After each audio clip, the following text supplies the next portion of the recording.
이 시간 우리가 함께 볼 하나님의 말씀은 사무엘하 11장입니다. 사무엘하 11장 1절부터 4절까지 말씀. 사무엘하 11장 1절부터 4절까지 말씀입니다. 1절입니다. 그 해가 돌아와 왕들이 출전할 때가 되매 다윗이 요압과 그에게 있는 그의 부하들과 온 이스라엘 군대를 보내니 그들이 암몬 자손을 멸하고 랍바를 에워쌌고 다윗은 예루살렘에 그대로 있더라. 저녁 때에 다윗이 그의 침상에서 일어나 왕궁 옥상에서 거닐다가 그곳에서 보니 한 여인이 목욕을 하는데 심히 아름다워 보이는지라. 다윗이 사람을 보내 그 여인을 알아보게 하였더니 그가 아르되 그는 엘리암의 딸이요 햇사람 우리아의 아내 바세바가 아니니까 하니 다윗이 전령을 보내어 그 여자를 자기에게로 데려오게 하고 그 여자가 그 부정함을 깨끗하게 하였으므로 더불어 동침하매 그 여자가 자기 집으로 돌아가니라. 아멘. 현대의 그리스도인들은 이전 세대의 그리스도인보다 지식적으로 정말 많이 알고 있는 것 같습니다. 하나님의 나라라는 개념도 이전보다는 확실히 더 많이 알고 있는 것 같고, 하나님과의 관계가 얼마나 중요한지, 또 삶으로 드리는 예배가 무엇인지에 대해서 이전보다는 더 많이 알고 이제 익숙한 개념으로 살고 있습니다. 이전 세대의 그리스도인들에 비해서 훨씬 더 깊고 넓은 설교를 다양하게 접할 수 있고, 또 다양한 훈련, 또 성경 교육 프로그램을 가지고 있기 때문에 훨씬 더 많은 것을 알고 있는 것이 사실입니다.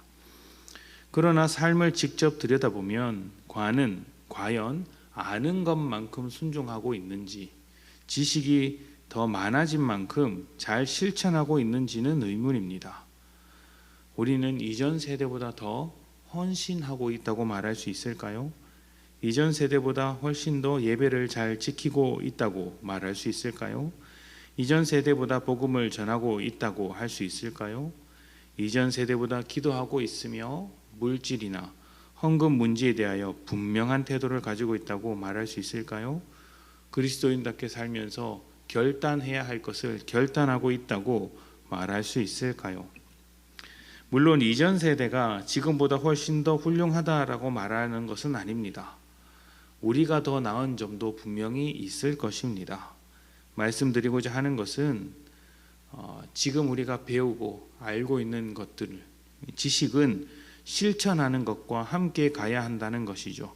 그렇지 않으면 내가 알고 있는 것이 내가 실천하지 않는 것에 대한 변명거리가 될 수 있습니다. 그러니까 변명하기에 좋은 구실로서 삼을 수 있다는 것이죠. 너무 많이 알아서 나는 이래서 못한다, 이래서 안 한다, 이렇게 말을 하는 것이죠. 또 심각한 경우에는 다른 사람을 정죄하고 비난하는데 그 지식을 사용하기도 합니다. 이러한 모습은 절대로 신앙이라고 할 수 없겠죠.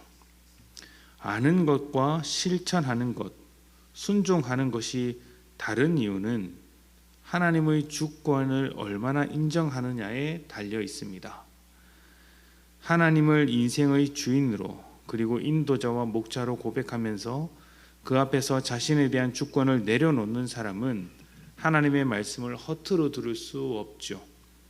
하나님께서 선하신 분이심을 고백하면서 하나님의 말씀을 더더욱 따라가게 됩니다. 그러나 여전히 자기 자신이 주인인 사람, 자기 주권을 붙들고 살아가는 사람은 하나님의 말씀을 들어도, 하나님의 말씀을 알아도 굳이 순종할 이유를 발견하지 못합니다. 내가 주인이기 때문이겠죠. 오늘 다윗에게도 주권의 문제가 생겼습니다. 사실 이 문제는 이전부터 들쑥날쑥했던 문제인데 썩을 대로 썩어서 큰 문제로 터진 것입니다. 일단 지금 다윗의 위치, 상황을 생각해 보시면 이 문제가 어떻게 생겨났는지 이해하기 쉽습니다. 하나님께 성전을 짓겠다고 했으나 오히려 하나님은 다윗의 집안을 축복하셨습니다. 네가 내 집을 지을 필요가 없다. 오히려 내가 너의 집안을 축복하겠다. 이때 성경이 무엇을 하고 이야기를 했느냐면 하나님께서 다윗을 왕궁에서 평안히 살게 하신 때라고 언급을 합니다. 그러니까 하나님께서 다윗의 집안을 세우시고 이미 왕으로서 모든 축복된 삶을 누리게 되었을 때라는 것이죠. 뿐만 아니라 모든 이스라엘 지파의 왕으로서 공식적인 인정을 받았던 때였고, 주변 모든 경쟁 국가들에 대해서 승리했고, 이제 더 이상 도전자는 없었던, 어떻게 보면 왕으로서 최전성기를 달리고 있는 순간이었습니다. 이때가 다윗의 최절정기라고 할 수 있는 것이죠. 위기가 있고 어렵고 목숨이 위태로울 때는 하나님께 묻고 하나님을 붙잡았으나, 이제 평안한 삶을 누리게 되었을 때, 권력의 최절정기가 되자 다윗도 이 권력에 취하게 되는 것입니다. 그래서 하나님의 주권을 무시하고 자기 권력으로 사용하는 것이죠. 그 결과 중에 하나가 오늘 읽었던 말씀 맨 처음에 나왔던 것처럼 다른 모든 부하들은 전쟁하러 나가고 다윗은 왕궁에서 그냥 놀고 있었습니다. 이스라엘 왕은 앞장서서 전쟁하는 사람이어야 하는데 그렇게 하지 않았던 것이죠. 그리고 그렇게 성 안에 있을 때에 바세바를 범하고 우리아를 죽이게 만든 것이죠. 다윗은 이런 일을 하고도 자신이 잘못하고 있다는 생각을 전혀 하지 않았습니다. 이것이 잘못된 일인데 내 욕심에 못 이겨서 이 일을 저지른다가 아니라, 이건 왕으로서 얼마든지 할 수 있는 일이고 별로 양심의 가책을 느끼지 않는 그런 모습을 보여주고 있다는 것이죠. 왕으로서 자기가 가지고 있는 자기의 권력을 사용하는 것이기 때문에 전혀 문제될 것이 없다고 생각하는 것입니다. 하나님의 주권을 인정하지 않고 자신의 주권으로 살아가는 사람이 지금 다윗과 같은 일을 벌이게 됩니다. 무슨 말이냐면, 하나님의 뜻대로 살지 않는 이유를 나름대로 정당하다고 하나씩 가지고 있는 것이죠. 다 정당한 이유인 것입니다. 내가 중심이니 내가 생각하기에 정당하면 되는 것이죠. 다윗이 지금 그렇게 하고 있지 않습니까? 왕으로서 자기 마음대로 부하의 아내를 취하고 그 부하를 죽여도 그저 자신의 권리, 자신의 주권을 사용한 것이니 문제가 되지 않습니다. 이렇게 해도 된다고 생각하는 것이죠. 죄인의 가장 큰 특징이 하나님의 주권을 인정하지 않는 것입니다. 다윗이 왕으로서 하나님의 주권을 받들어 통치했다면 그런 범죄를 감히 저지를 수 있었겠습니까?